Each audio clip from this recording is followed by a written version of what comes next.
purpose of this seminar, or symposium as we're calling it, is really to prepare for the implementation phase, right?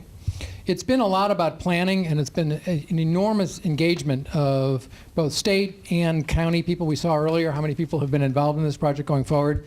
And in many ways, it's been really about how do we go implement.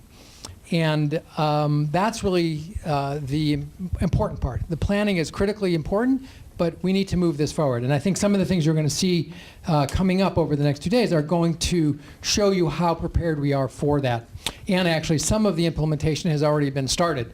So part of that is on the agenda is to convey the knowledge and the learning that's happened from 4 committees that have been working diligently over the summer. And I'll go over those in a second to really convey, although it's a pretty short amount of time we have for them to discuss their findings and their recommendations, it will give you a good sense of the depth of knowledge here. And importantly, we want to elicit your ideas, thoughts, and feedback to really refine and finalize the roadmap. So there's been a lot of work that's gone on at this point, up until this point in time. And what we're hoping to do is to really engage you in thinking around it. What else needs to be in that roadmap? What have we missed? What might need to be refined and changed? So that when we get done with at least this first plan, it has a lot of fingerprints on it. And it has a lot of people who have looked at it and have understood it, and we're able to move forward on this in an aggressive way. In many ways, we're looking for convergent thinking here. Right? We're not looking for a whole lot of new ideas and what-if kind of scenarios, but it's how do we focus our vision into how do we move this forward into a very tangible, very practical, pragmatic roadmap to begin to deal with some of the complexity that we've got here. And so this idea of co-creating the future for information sharing is critically important. Part of this is just hearing, engaging, interacting with people. We think there's a very important value in that between the county and the states, between different program areas as we move forward. We want to engage and enroll you and commit to this process because it's going to be happening as we go forward. And obviously building new relationships is important. As you can see, we're capturing the knowledge, we're videotaping it, we're graphically recording it. You have all the PowerPoints in your packages. There's a collaboration site, there's a LinkedIn site. There's no Twitter site yet, but if you want, we can set that up as well.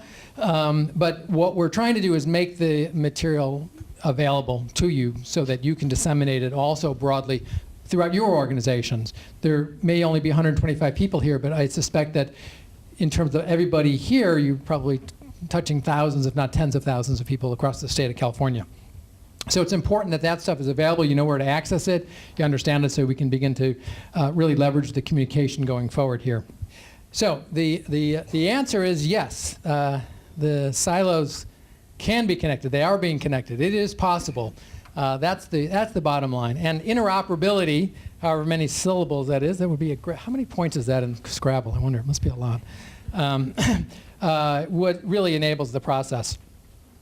And for those of you who might want to think about it, I think technically interoperability has been used historically, really from a technical sense. How do you connect up the wires and boxes to make that happen? But over the last number of years, it really has taken on a much larger socio-political organizational meaning. So when we talk about it, it stimulates sort of a technical perspective, but in fact, what we're talking about when we use the word, and I think it's being adopted more broadly across the nation, it really is about how do we connect across not only the technical aspects, but the social and political and organizational pieces, which are really important parts of the definition as we think about it.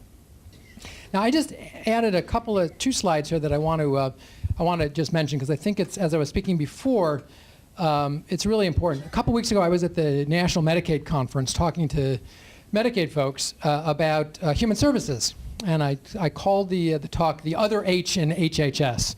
You can imagine sitting in front of 1,000 people from who are focused on the exchanges and the marketplaces and Medicaid.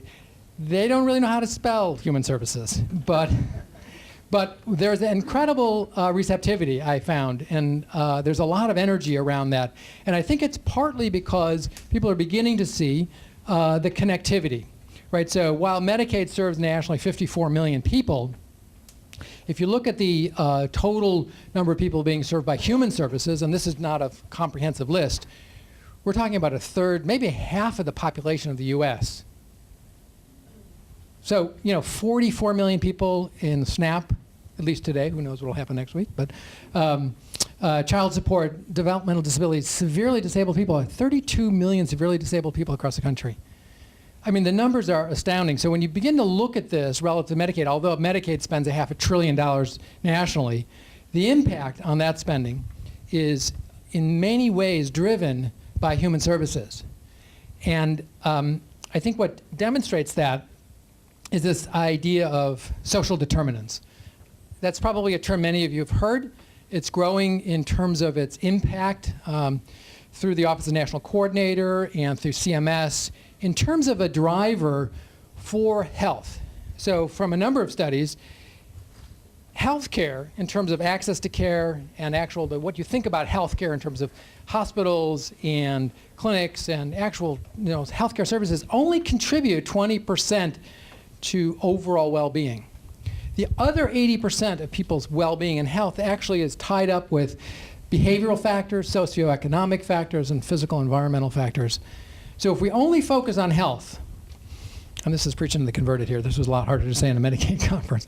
If we're only focused on health, we're not going to get there. We're never going to get there. But by looking at and engaging the other socioeconomic aspects and the behavior, the choice people make, we can actually bend that cost curve, and we're beginning to see some of that. And I think this is the kind of communication, this is the kind of information we need to keep in our front of mind, because it's so easy to get overwhelmed by all the stuff that's going on in health and that will be going on in health over the next year or so. But the opportunity is ahead of us to really take advantage of that. And I offer that because of what we heard earlier in terms of the personas and how many different socioeconomic factors and behavioral and physical environment factors actually address people's needs. And our work is focused on that and connecting it. So she can stay at home, right? She doesn't have to go back to the hospital and incur tens of thousands of dollars of charges because somebody brings meals to her or somebody visits her or helps her go shopping. A critically important piece of it. So just a couple of things that I want to impart to you as we've been doing this work over the last 10 years. The idea of learning. I think I showed this last time. The idea that learning has to be at or faster than the rate of change around us. I mean, it's a hackneyed phrase already, change is, that the world is all about change and the speed of change. But our ability to learn is really the bottom line in terms of being able to stay apace of the changes that we're looking at. And that's a challenge. That's a challenge for all of us in terms of the systems, the technology, the time we have. But without really considering that and how we're going to learn, it's really going to be impossible to keep pace with the changes. So part of the ability to learn is really having a context in which to learn. And as we've been looking at system change over a number of years and across the country, one of the things we've determined or we've seen is that there needs to be more of a language so that we don't have to start from scratch every time we do some initiative that's trying to connect systems. Everybody's always starting from ground zero and starting to figure out how we can even talk to one another across health and human services and child welfare and economic development, all those things. And so what we've seen is that the conversation can be broken into three areas, really. One is it's a policy conversation. It can be about structure, infrastructure, and it can also be about practice, how the work gets done, right? And how we focus on those and which ones we focus on are important for the conversation, because I can't be talking to you about policy issues if you're thinking about practice issues. And they're related, but we're going to talk over each other or next to each other. And so we need to agree on what it is we're talking about in order to be able to address the outcomes we want, the kinds of innovation we want to engage and support. Otherwise, we're talking different languages. And so we've thought a lot about that, and we offer that up. That's part of the process we've been engaging here with California for a couple years now in trying to disseminate that language. One of the other things is this idea of change drivers. So again, we had the good fortune of being able to look at and study a variety of systems across the country. Some of the work New York has done, Mecklenburg County, Allegheny County, Montgomery County, a lot of county work, San Diego County. And what we found was a commonality amongst many of these systems that were actually making progress. And that we felt a little like archaeologists. We were discovering what the leadership and the organizations actually accomplished over their oftentimes a long tenure.